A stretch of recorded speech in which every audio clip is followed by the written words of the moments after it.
Jim Harbaugh is not going to survive. Expect him to suddenly he hasn't done. Just a group of guys, coaches, players, mighty men. I can't even believe I'm doing this right now. Maybe it's because my dad's a fan of Michigan football, or my grandfather, used to have all these Michigan football collectibles. Because many of you probably know I go to Michigan State, but I have to say that Michigan is honestly all the football talk around here besides the Detroit Lions now, and for very good reason. And I know there has been a lot of drama surrounding Harbaugh the last couple of years in returning to the NFL, but there is no doubt what Coach Harbaugh has been able to do with the Michigan Wolverines the last couple of years has been remarkable. Not just with respect going into this season, but ultimately towards the future, cultivating much around 2 weeks ago with the commitment of 5-star quarterback Jadyn Davis. But before I go any further, you guys know what time of year it is. That means the NFL draft is fast approaching, so I'm setting this goal for all of you. Help me reach 2,000 subscribers and I'll be doing an NFL draft watch party. It's free and we can hang out and have fun together. Going back to Davis's commitment to the Wolverines, I think it ultimately propelled, Michigan from number 4 to number 3 in the 2024 recruiting rankings, jumping both Notre Dame and Ohio State. And to me, it really is another staple for this program to not only be atop the Big Ten another season, but to have sustained success for many years to come. And another thing I find funny about the number 2 ranked quarterback in his class, Jadyn is recruiting Ohio State players right now. And for a team that finished outside the top 15 in the 2023 recruitment class,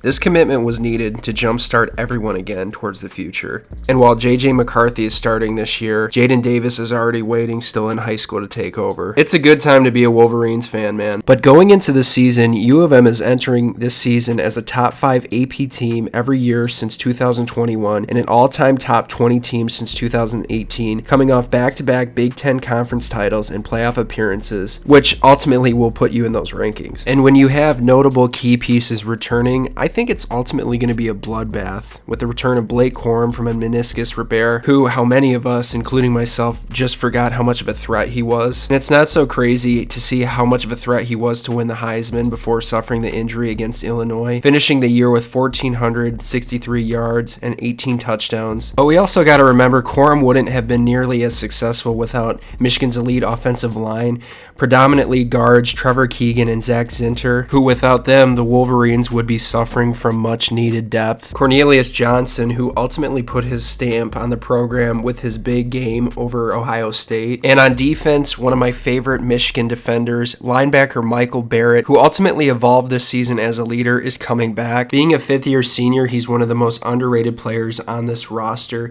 and his ability to drop back into coverage or make plays on the line of scrimmage is unbelievable. Equally as important to the returning players, you also have notable coaches returning to Harbaugh's scheme, including guys like offensive coordinator Sherrone Moore, defensive coordinator Jesse Minter, and co-DC Steve Klinkscale. And I recently heard through a friend of mine just how close the coaching staff and players are, so I'm really excited to see what this staff can continue to bring and just how much of a family this team truly is. It was special to watch the last 2 seasons, and I really feel it's really strong with that whole family dynamic, specifically on the defense, with Michigan having the 6th best defense in the nation, allowing just 292 yards per game. And to me, the Wolverines seem pretty much set at every position with maybe a slight question mark at corner. In addition to Micheal Barrett, who I mentioned earlier, Jalen Harrell and Braden McGregor are staying. And what really geeks me about the defense's potential next year, they added Josiah Stewart from Coastal Carolina via the transfer portal. Stewart was tied for Coastal Carolina's lead with 10 tackles for loss, adding 41 total stops, 3.5 sacks, 5 quarterback hurries, and 1 blocked kick this season. In addition to that, he was also named second team All Sun Belt after being recognized as a league preseason player of the year. And while he may be undersized for the position, he has the burst and speed to compete in the Big Ten. And ultimately, with the addition of him and returning starters, I think this team has the potential to have a top 3 defense in the country. And boy, let me tell you earlier, I tried to tease it up earlier with JJ McCarthy, because going into year 2 as a starter, I think he's going to put on another clinic. And though he's far from perfect, predict, it seems like McCarthy was exactly what Michigan fans hoped he would be after he took over as starter in week 2, with many national pundits and average guys like me declaring McCarthy as the best quarterback that's ever been in the Michigan system under Jim Harbaugh. And what I love about JJ is his infectious personality and his elite and physical leadership abilities he brings to the team. But not only that, the way he carries himself, the way he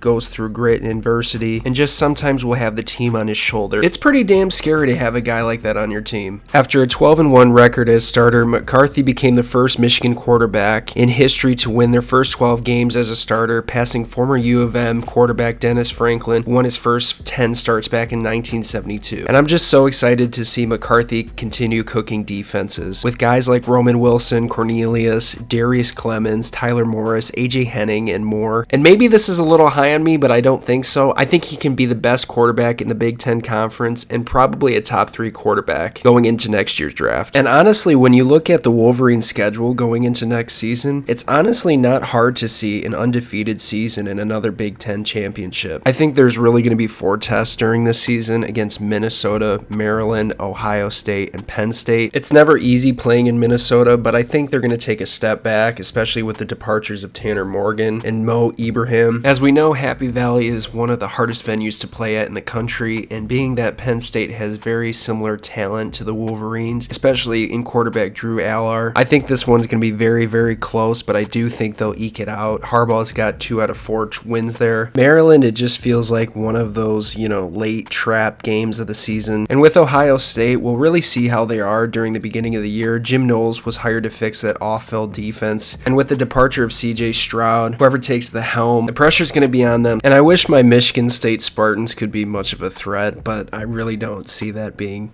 a thought after the aftermath of last year. Mel Tucker and just the rest of the guys probably will be overmatched at every single position, and it'll be another bloodbath in Ann Arbor. Really unfortunate, but anyways, guys, I hope you did enjoy the video. I always love doing these college videos, especially my hometown Michigan Wolverines. I only live an hour from Ann Arbor, so that's kind of cool. Make sure to leave a like and subscribe, and comment down the video what your, thoughts are about the Michigan Wolverines or any other football topic in general. I read and try to answer every single comment. And also, we're almost at 2,000 subscribers, so that means we're going to be probably doing a draft party, which I'm super excited about. But anyways, guys, I'll see you next time.